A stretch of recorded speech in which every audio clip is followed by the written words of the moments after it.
Welcome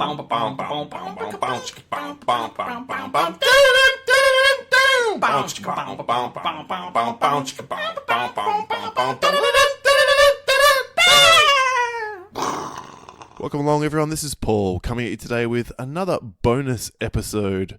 Not so much of the countdown, but featuring Wayne and I. We're trying to release a sort of bonus episode every month or so for you to say thanks for all your support of the show. And this month, a whole bunch of people got together after a discussion in our Facebook listener community, link is in the show notes, when we got talking about whether It from 2017, in the lead up to the sequel, which has just been released, whether it was actually any good. And sort of half the podcasters in the chat thought it was and half thought it wasn't. So we decided to organise a bit of a mass debate. This was run by Sam from the Movie Reviews in 20 Qs podcast. And then on either side of the ledger, we had the boys from We Watch the Thing, Billy and Topher, the boys from IMDB Journey podcast, Hendo and Dean, Dudi from Shaken Not Nerd, who you'll be familiar with having guested on this show a couple of times, popped up, and then myself as well. And Wayne was along for special comments. So the madness which follows is our first attempt at this format. Not sure how often we'll give it another bash, but it was a lot of fun on the day. And as you'll hear, it goes a little bit off the rails on occasion. So kick back, relax, and if you've seen it and have a strong opinion one way or the other, I'm sure you're going to have some fun with this. Cheers. Hello, awesome listeners, and welcome to the Movie Mass Debate. I'm Sam Hurley. You might recognise me from such podcasts as Movie Reviews in 20 Qs, or unfortunately the subject of several true crime podcasts on public nuisances. I am your host and judge for this evening on what is our inaugural episode of the Movie Mass Debate. But wait, you don't know the rules to the Movie Mass Debate?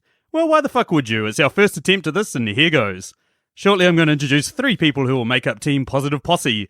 They're going to be taking turns presenting an argument why this episode's movie, It, from 2017, is a good movie. But alternating between them and competing against them is the Negatrons, who will be arguing why this movie sucks. To mix things up, a member from each opposite team will be drawn at random and will try and retort their competitors' points. Whoever wins the round will get a point, and we'll tell you the points at the end before going on to the championship round, where these guys will be playing for 3 points. A representative from each team will make their final case on behalf of their team for why it's good or why it sucks. Now guys, I will be judging based on presentation, facts, passion, logic, and of course the quality of your insults. Now I have no bias when it comes to the movie whatsoever, and I can be swayed either way. I also have no bias when it comes to all of you competitors, as I dislike you all equally. But enough of that, let's meet the teams, and we'll go through it alphabetically. First up from the Positive Posse, it's Daniel from the IMDB Journey podcast. How are you, Daniel? Captain, I guess you could say, since I'm first in line. I'm doing well, Sam. Excellent. Next up, it's Dudi from the Shaken Not Nerd podcast. How are you, Dudi? I'm planning a mutiny already, but we'll just see how it goes. That's what I want to hear. And finally, Paul from the Countdown podcast. How are you, Paul? I'm very well, thank you very much. Excellent. Now we move on to the Negatrons. First up, it's B Dizzle from the We Watch the Thing podcast. How are you, B Dizzle? Firstly, I don't know what's so funny about that. I'm doing good, though. I'm heaps better than this movie, so... Ooh. I'm not allowing it. We haven't started the time yet. I'm just going to pretend I didn't hear that. The truth. Oh, good. The soundboard's here. Yeah, soundboard's here. Fucking hell. And we've got the other half, some might say the cuter half of the IMDb Journey. Dean, how are you, Dean? Yeah, feeling exceptionally cute today. Thank you. Glad to be here. You must have a new haircut. Excellent. I actually do, like 2 days ago. I'm not even kidding. Cool story, bro. And then finally, we have Topher from We Watch the Thing. How are you, Toph? Oh, well, I wasted the better part of 3 hours with Chapter 2 today, so I'm pretty average. Now, if I'm going to judge these guys, and let me get this out of the way first, okay? This is pretty much every New Zealander's wet dream is judging a bunch of Australians and having them suck up to him. This is like fucking, I've got the biggest heart on I've ever had in my entire life. Can't get over it.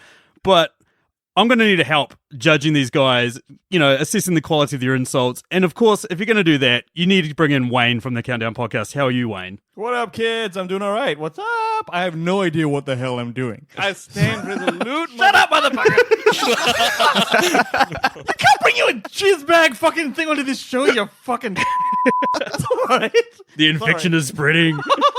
Okay, Positive Posse, you guys are up first. Pick someone from your team to lead you off, and once you guys have picked that person, I'm going to tell you who will be retorting you. Well, surely the self-proclaimed captain should go first. Yeah, fuck it, why not?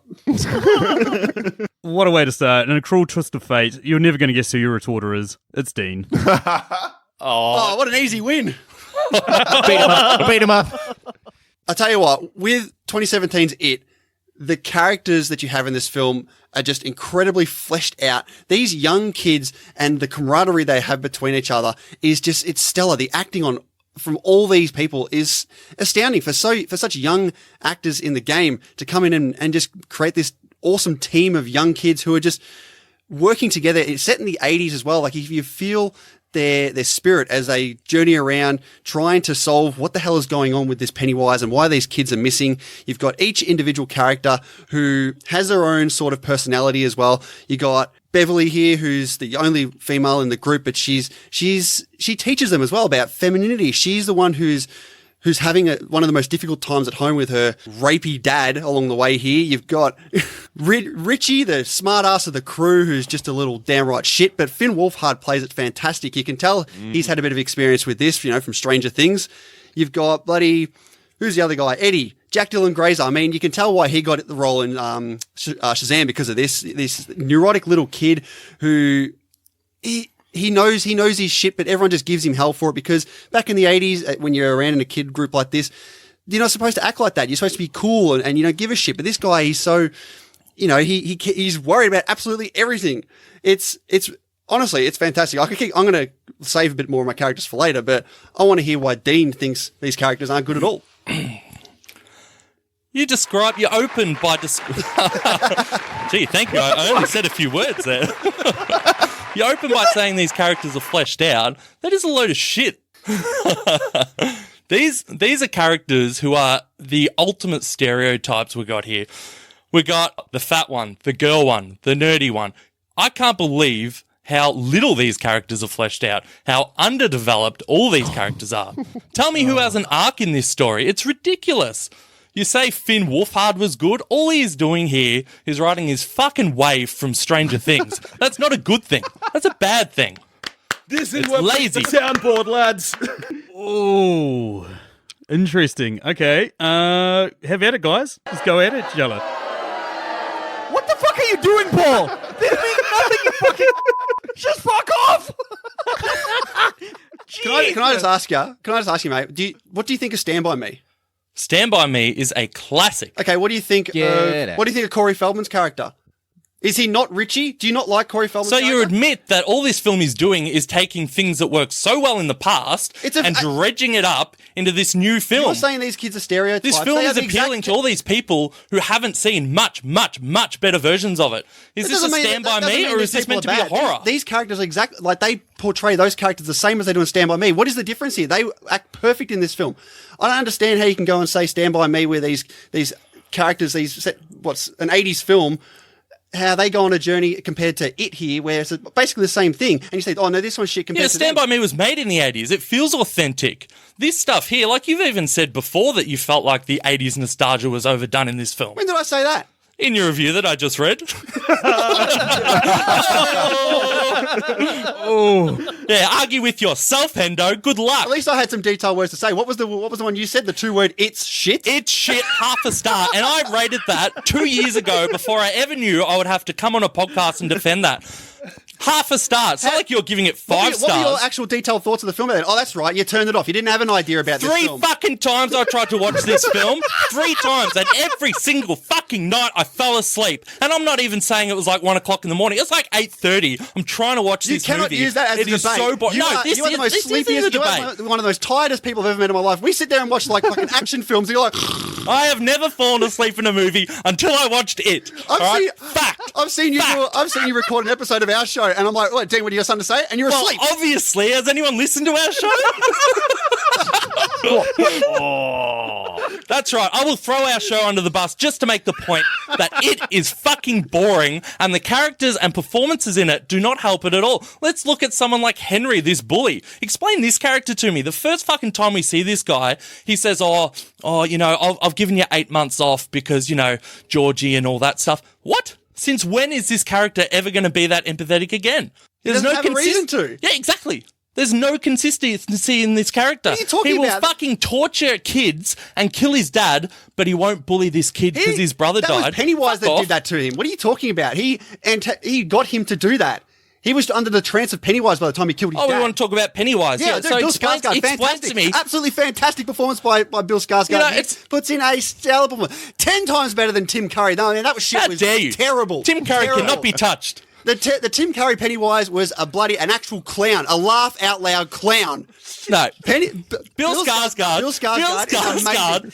What he does, Don't hit me, what he does with his eyes, his crazy eyes. his anyone can go performance, fucking cross-eyed. You're not part of this. Hey, you're not part of That's this, a good Billy.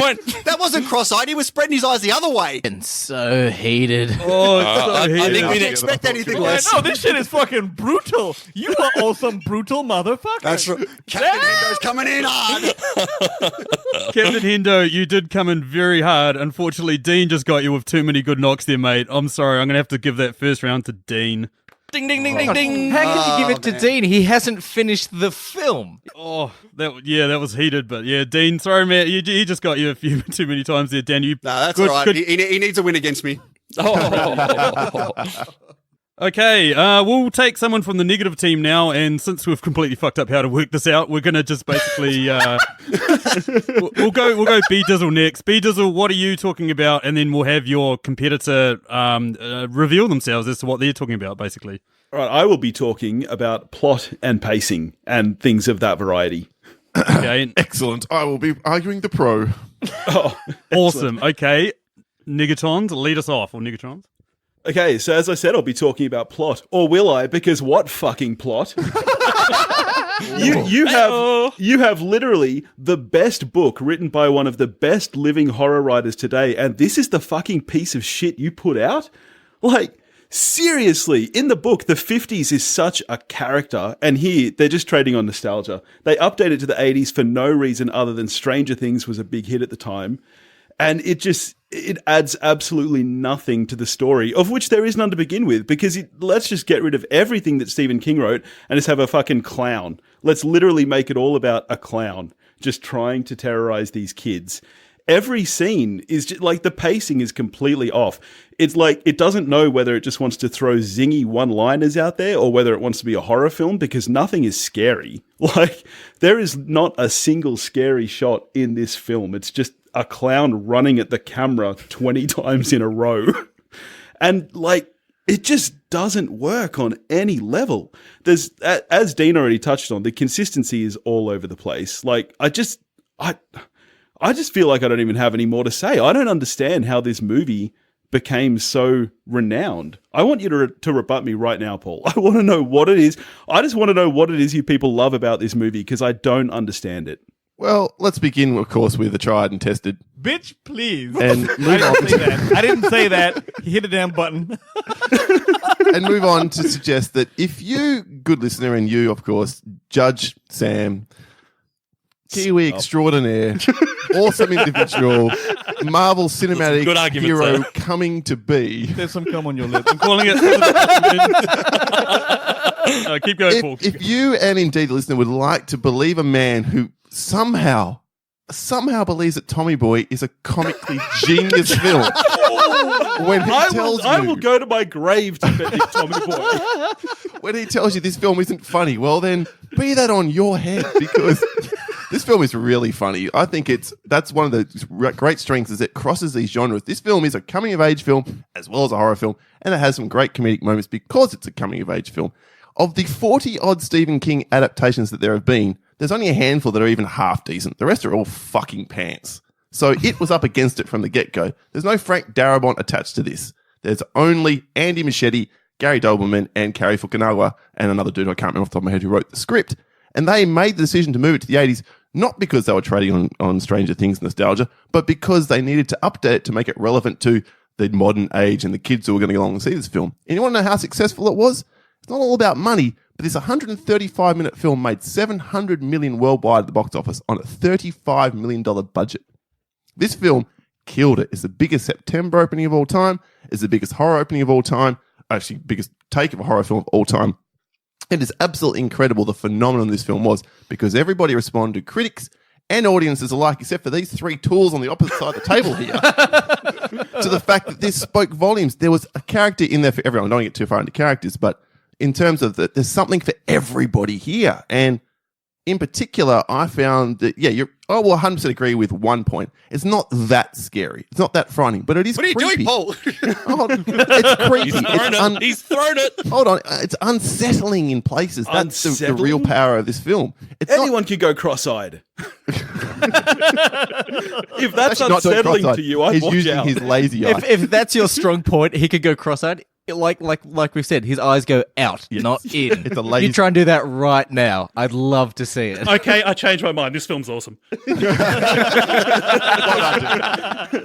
I think that really the pacing of this film is amazing. It starts off with a killer scene, which they did spoil a lot in the trailer, but having Georgie get his arm torn off, and that's perfectly played. It's like showing that we're playing for keeps here. Little kids can be killed and are frequently through the course of the film. That scared my fanny off. Yeah, there you go. The man sitting next to me jumped 3 times so far. Fucking arm! The kid's fucking arm! You Whoa. But you're talking about Wayne. So, But he was representative of the cinema that I was in. We were in an advanced screening, which was full to the rafters with people, and everyone was jumping out of their seats except for seasoned veterans like my good self. But even me, there's a scene where Pennywise folds out of his fucking fridge, and it's creepy as fuck. Yes, he's rushing at the camera after he does so, but it actually worked for me. And then the scene that everyone talks about, which is when he comes out of the still pictures and is looming over the top of them. This is pretty good. I'd say better than that. I'd say this is magnificent horror filmmaking. I'm saying 4-star territory. If you guys sit there and shit all over it and just drop trow and try and shit on it, it makes no sense. It comes from a place of Tommy Boy love, and I can't stand it. Everyone knows Beverly Hills Ninja was better. Oh, get out. I'm glad you're on no one's team there, Wayne. Interesting, Paul. Interesting. Okay, you two can now have at it. look, I mean, you're right. The movie made a lot of money. It made nearly as much as Suicide Squad, so it must be a masterpiece. You're absolutely right, Paul. You are absolutely right. Except Suicide Squad's a superhero film, which in and of itself means it will automatically make $800 million, and if it doesn't, then you're doing something very, very wrong, and I will now look at all the rest of the WB films. Good counterpoint. It is the book that got me into horror.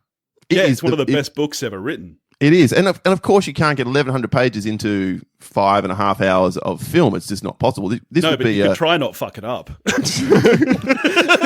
What made the book so special is the way that it jumps between the adult timeline and the kids' timeline. To me, splitting them like this made absolutely no sense because the kids' timeline on its own, it's not that interesting without that perspective of looking back. Well, you make that point, but it also jettisoned out things like, group sex orgy between children, Billy. So if you're behind that, then all the rest of you. Look, I'm not saying I want to see an Wayne. 11-year-old gangbang, and clearly Mr. King was on a lot of coke at the time. But if you have to. You know what? That would have been a brave fucking move to put that in.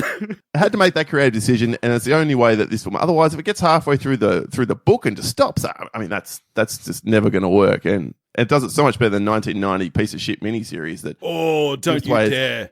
Don't you dare. Yes, the 1990 miniseries is cheesy, but it is one of the most faithful King adaptations I've ever seen, and that is actually its biggest strength. So wait, the kid orgy was in that one? The 1990s one, while cheesy, it actually is so much more nuanced plot-wise and character-wise than this film. Like, it is much better execution, just cheesy as fuck. You obviously remember things very differently through that Tommy Boy.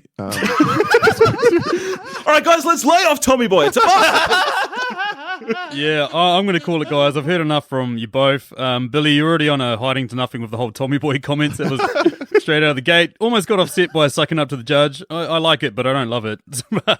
But I'm still going to give it to Paul. Paul, I think you had too many points there to counter Billy's argument. And then that moves us over to our final round, which is Dudi getting retorted by Topher, and that is around production values. So, Dudi, why don't you lead us off? Well, look, the production values of it.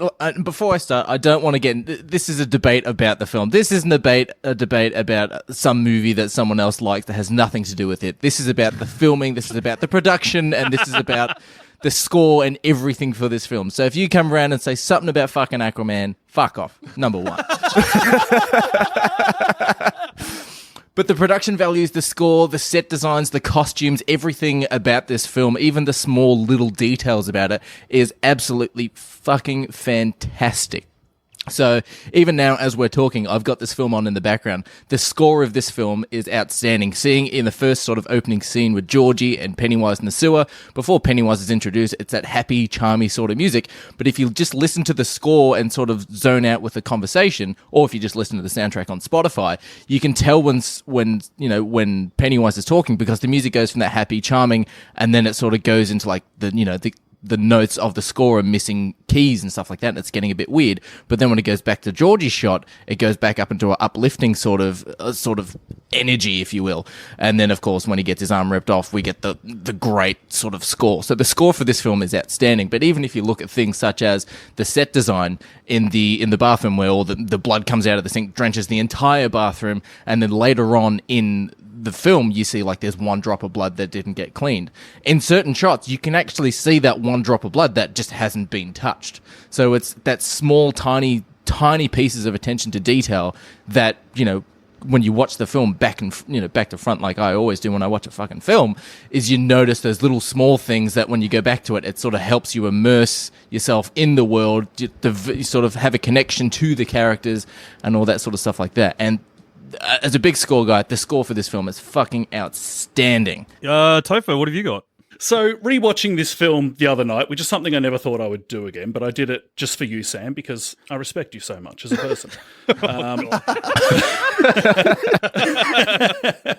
Unsurprisingly, very poor experience. The only good thing about it was the locally produced Tempranillo that I smashed while doing it. and a nice bottle of wine would go nicely with a lot of this film, because so much of it is shot in this kind of idyllic, sun-drenched sort of a way. Half the film looks like the sumptuous photography of Call Me By Your Name, not a horror film. And yeah, that might lend itself pretty well to the coming-of-age element of this film. But for a film that's called It, and should maybe be about fear, given that's what this guy's all about, the film should be shot in a manner that lends itself to a curtain of fear falling upon this entire town, not just, isn't the weather nice, let's go jump on our bikes and have a rollicking good time. The film, let's talk effects. It was brought up earlier, Pennywise coming out of which up until that point, the slideshow thing is a pretty cool scene. Then Pennywise comes out looking like a cartoon on celluloid and robs it of any tension or fear that it might otherwise have had. Now, it had a budget of $35 million, I think, which, like, for a big special effects film is not huge. It's nothing on, like, an MCU film, for instance. It is, however, more than twice the budget of a film that won an Oscar for visual effects in Ex Machina. Like, it can be done. You don't just have to revert to weird camera shakes when Pennywise runs at the screen. And once again, rob a scene that could have had any tension of all of that, no matter how great the score was. Ooh, well done, boys. I have a retort to said retort. Oh, go ahead, man. Let's get into it. Your opening point about the film being sort of glazed in sun is the premise of the film is based at the end of the school year into the summer break. So the whole thing is, going back to an earlier point, Henry didn't pick on Billy because of Georgie died, and that school ending, they're going into summer, they're outside of school, they're outside of the protection of teachers, and Pennywise is essentially, he can go wherever he wants during his sort of 27 year, that period in the 27 years of his sort of his feeding time, and it sort of gives you that unsafe eeriness of, it's summertime, it's hot, they're running around, they're swimming in like dams and all that sort of stuff. But we see in a scene that Pennywise is sitting by essentially a little river, eating a kid's hand and waving to people with their hand. Like, it's that sort of, it doesn't matter what the location, the weather, anywhere, like Pennywise will get you. And the whole sort of thing of the losers is, it's a group of friends who they started off as 4 and then they grow to 7, and sort of having that friendship over summer and defeating a sort of a demonic space clown, from their summer break. That's sort of my retort for the sort of the summertime and the issue you're having in regards to the horror aspect of it. Yeah, look, I think that we've got a really recent example of that being done really well with Midsommar, where the amount of light in that film actually becomes oppressive, whereas here it's just idyllic, and I think acts as a respite from what is meant to be a horror film. Yeah, see, I just can't necessarily agree with that, because I find when the scenes that Pennywise comes out, he does appear from the shadows, like, of course, the Georgie scene, it's raining, he's in the sewers, fair enough. But where Mike is essentially, he's seeing his burning parents sort of come out of the door, and then he's inside of a meat locker hanging, by his neck. Or we see him sort of in the sewers. He is hiding in the dark, but he's always sort of appearing out of the shadows coming out. So you get that sort of, the kids are sort of safe, Pennywise is coming out. Then at the end of the film, they go, fuck it, let's go after him. And they venture into darkness and into sewers to fight Pennywise. So it's sort of that the start of the sort of the 60 to 70% of the film is the sun with the darkness enclosing in, and then it's essentially kids going, well, fuck it, let's go after him, and them approaching the darkness. Can anyone tell me if the painted lady was meant to look like a rubber version of Marilyn Manson? I mean, that's just your interpretation of art. I also like that zombie outside the random decaying Victorian mansion. That's the leper. Was that actually Eddie is plucked afraid of. from a late 80s Peter Jackson effort? Because, geez, it looks like it. Take it back! And I love late 80s Peter Jackson. Let's be clear on that. Yeah. I love all New Zealanders, actually, Sam. Oh, this is hard, man. Wayne, what do you think? You got any thoughts? I gotta say that the 4 team, these kids here, Yeah. very positive and nice, obviously. But see, what happened with the other team is that they got good jabs in. It Yes. was boom, boom, boom, boom. Oh, fuck. So a real tough one here. I tend to go with the negative guys because I mean, horror movies are bullshit. So how could they not be right? Fuck you, fuckball. I vote for you, Wayne. It's because of the soundboard, isn't it? Well, I don't have to listen to Wayne, but I just don't think Wayne was listening. I think he was just zoning out, staring into his monitor. With his eyes pointing in different directions. it's hard, man. Dudi, you had a lot of specifics that were really well thought out and and really, enlightening in terms of how the film went. Topher, you had some real good comebacks to some of those and some real good insults and, sucking up to me about New Zealanders, fine. Hey, man, I'm half Kiwi. You could have shown me some fucking love. Exactly. But, oh, man, it's like flip a coin on both here. And since Wayne said the negative, I'm going to go with the positive. What? Dean, fist pump so high in the air then. What is the point of having a co-host to help you decide if you're just going to go against him? Look, I think On we all can principle agree whatever alone? Wayne says, do the opposite, can't we? That's right. That is my mandate. Okay, in life. don't suck my dick. Anyway, that means that the final tally there is 2 points to the positives, 1 point to the negative, and now we're going to get straight into the final round. What we're going to do for the final round is we're going to have one representative from each team state their final case. They can touch on anything and everything about the film, just have free range at it, and then the negatives is going to do the same thing, have free range about the film, and then you're all going to argue with each other. So, positive posse, would you guys like to nominate one of you to deliver your final salvo? Oh, I'm quite happy with Daniel to continue his emotional ways. All right, sure. I'm happy with that. Well, let me just open up by saying I will do no such thing. You listen here, all right? Let me just say I am not a big horror fan at all. Horror is my worst genre. I can't stand. Yeah, exactly. But listen, if this horror film can get a 4-star out of me and be entertaining on such strong levels with some genuine scary moments, some fantastic characters, a well-written script, really good production values, great visual effects, how can you not say this is a bad film if I hate horror films in general? How can you say great visual effects? It with is a straight great visual face? effects. Yeah, It is reaching, terrible. man. Hey, All right, and wait explain up. to me this. You'll get your turn soon, Dean. Let Daniel Shut up, Dean. All Okay, I'm done. Oh, you know, okay, sweet. Can I finish? Okay, I finished. All right, you explain this to me. This this villain, this big bad of this film, Pennywise, this is someone who he plans all these attacks, all these things to try and catch these kids. He gets defeated by things like, closing a door, walking slowly up some stairs. He comes out in a garage. How are we going to defeat this big monster? I know. Let's open the garage door. Yeah, go shine the light. Let's I put the have light the on him. biggest retort right now. Now, let me say to you, Dean. I wasn't finished. Oh, all right? God, okay. You cut me off. Let me speak. I hadn't finished with how pathetic our villain is here, who's the way they defeat him for the time being at the end of the film is with bats, with sticks. Oh my God! Did you watch the fucking movie? This is Did you actually go ridiculous. back and watch it finally? I did. I watched it. I watched it all. You do realise that he plays on their fear, and he wants them to be as fearful as possible, and they defeat him by not being scared of him anymore. He's become. Well, no wonder they're not scared of him. He's not scary. Hold on. I'll just go out in the garden and get this That's little your wooden stupid pole, opinion. and we'll fucking hit him a couple of times, and he'll go.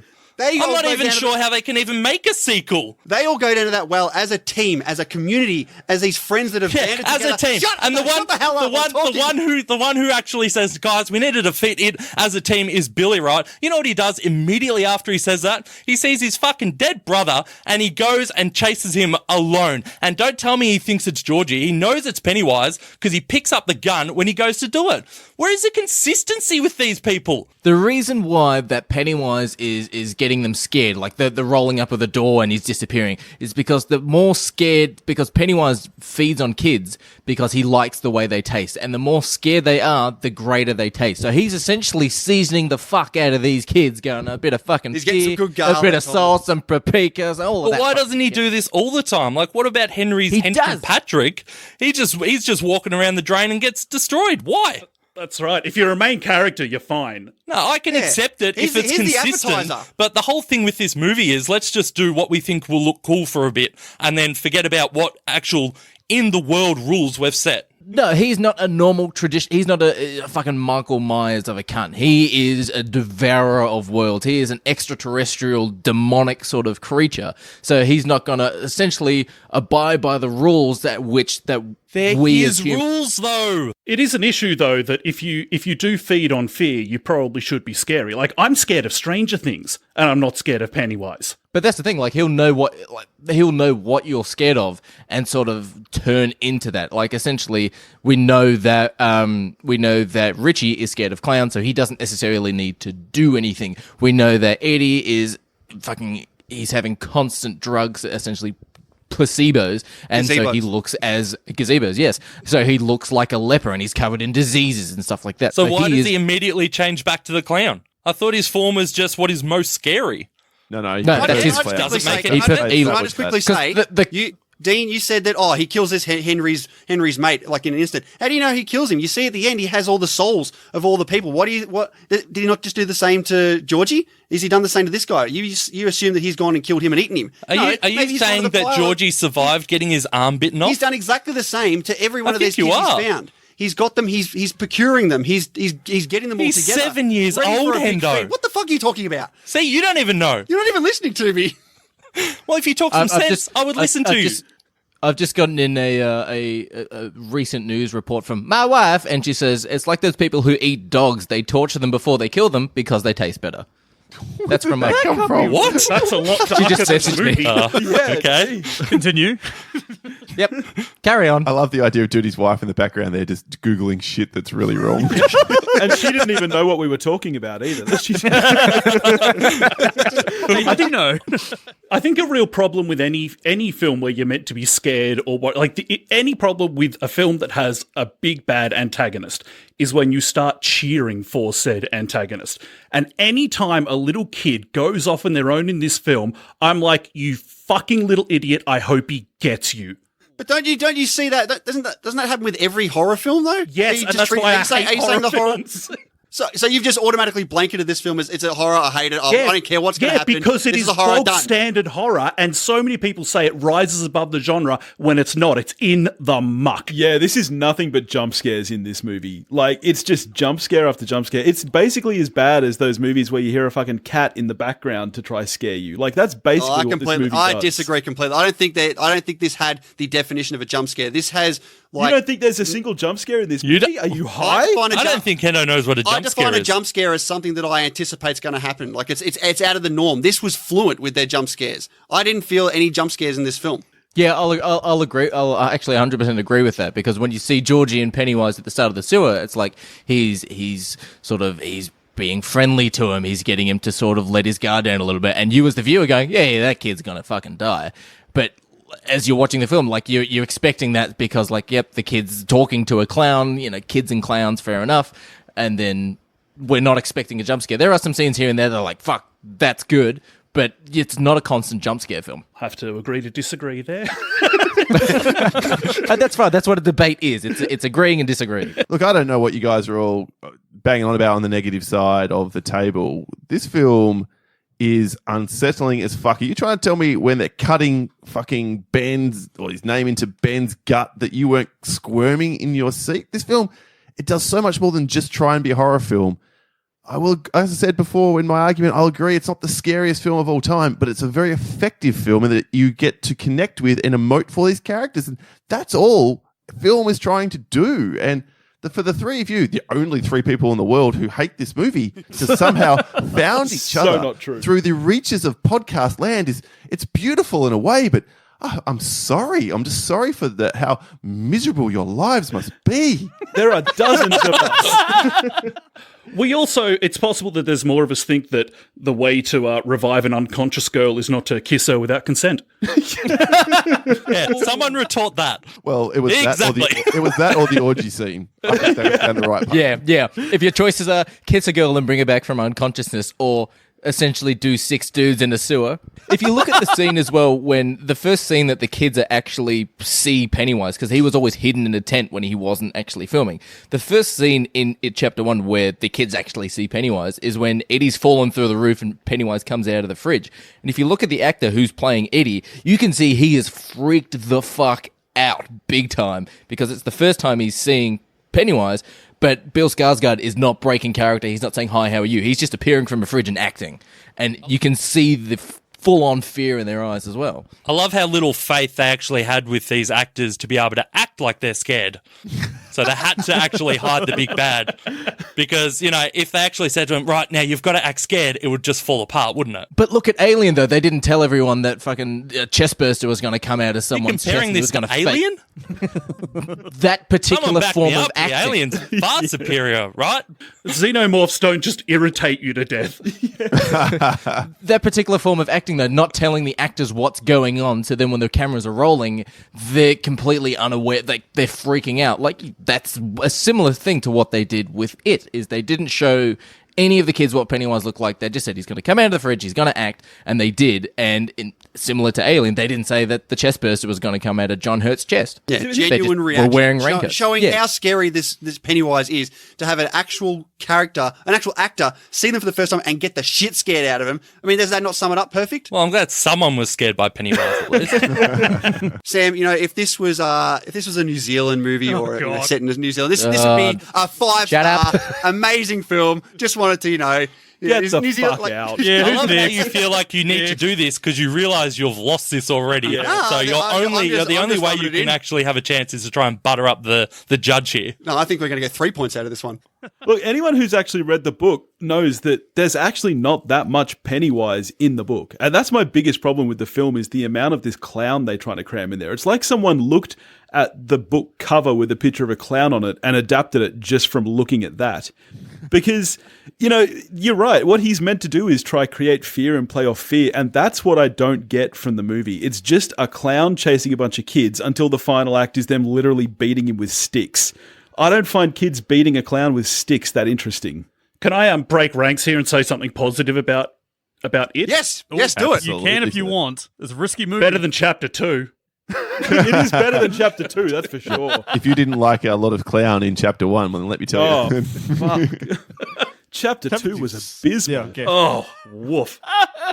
I'm so glad I'm not going to give my thoughts on that, because we record in like 2 hours for that, so I'm going to keep that very That's harsh. true. Yeah, That's true. Yeah, we're recording straight after this. Yeah. Yeah, you've heard it here. Chapter 1 is better than Chapter 2. Put that in your notes there, Sam. It's Not better a than high at least bar. You haven't one even movie. seen Chapter 2, I Hendo. don't care. All I heard then, put it like it's one of those tabloids. Billy and Topher say Chapter 1, better film. Yep, it is it's at least the second worst film ever. From what we're saying here. At least Put that on the poster, Hendo. Okay, look. I don't know. Have you seen Tommy 2018 Boy. Halloween? That's Tommy pretty bad. Tommy Boy. Yeah. Halloween 2018. That's pretty bad. Better than it. Yeah, I'd actually agree with that. Yeah, definitely better than it. Halloween sucks. Oh, this has been interesting, guys. Wayne, what do you think? I'm going to throw it over to you. I've been enjoying the negative people more. I've just been enjoying them more. Okay. Yeah. It's more Barbie. It's just piss funny. And I hate horror movies. So what are you going to do, right? So that's just me. Or if I really may summarize the negative team in a one Wayne quote. All of your arguments are like my asshole, man. Man, all right, fuck this shit. All right. Perfection. Okay, I'm gonna have to call it. Yeah, I'm with you, Wayne. I think the negative team just had a bit more than the positive team. Bite. That being said, MVP of this entire debate has got to be Dudi. My God, you brought it. Oh, wow. Yep, you did, man. You had the facts, and my favorite line of this entire episode so far is he's not a Michael Myers of a cunt. Easily my Well done, favorite boys. line. Well done. Good fun. Well done. Yeah. Yeah, good job, guys. Well done to the negatives. Good work, guys. Thanks everybody. Good job, team. Yeah, thank you very much. Anyway, this has been an amazing first attempt at a movie mess debate. I think we've all had fun. I think we're all still going to be friends after this. Maybe We've learned something today. Don't know about that. we absolutely. Now we'll do our, all of us will do a plug for our podcast. And Wayne and Paul, why don't you lead us off? Oh, well, thank you, Sam, for hosting today. Thanks to all the other competitors. It's been a lot of fun, as much as it might have sounded like we got really narky with each other. At least at this end, it was we had a good laugh. I was a little scared. You can find us on Twitter at The Countdown PC, via email at thecountdownpodcast@gmail.com, and we have a Facebook listed community. Search for The Countdown Movie and TV Reviews on Facebook. Cheers. Word. Cool. Next up in alphabetical order is the IMDB Journey podcast. Tell us all about yours. Yeah, if you want to go ahead and hear more of Dean and I just verbally bashing each other every episode over other movies and everything in general, you can check us out at all the other regular podcast catchers, Apple Podcasts, Google Podcasts, Stitcher, blah, blah, blah, Spotify, all that regular jazz. You can get hold of us on Twitter at IMDB Journey and as well as Facebook as facebook.com/IMDB Journey. Excellent. And of course, Dudi, the MVP. Why don't you tell us all about Shaken Not Nerd? So Shaken Not Nerd, we release twice a week. Of course, there's the Shaken Not Nerd episodes releasing on Monday, where this week we'll be talking about It Chapter 2. And on Fridays, we do a video game one called Shaken Not Noob, and we've just talked about Gears of War 5 and the Gears of War Melbourne event, and we'll be talking about Ghost Recon Breakpoint and Man of Medan horror game this week. Excellent. That's all at Shaken Not Nerd. Excellent. And then finally, Topher and Tommy Boy's only fan, Billy. B Dizzle. Why don't you tell us about what we watched? Well, thanks everyone. This was legit fun. We love all of you guys' shows, which is how this all kind of came together.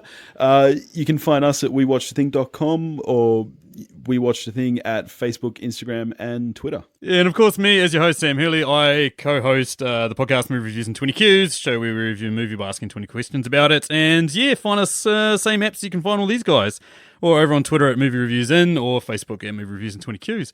Anyway, thanks guys. Thanks for everything. Oh, as I said, judging a whole bunch of Australians. Fuck, I've never been this erect. And to all you members of Team Positive, I still respect you, and I especially respect your views more than Billy's. So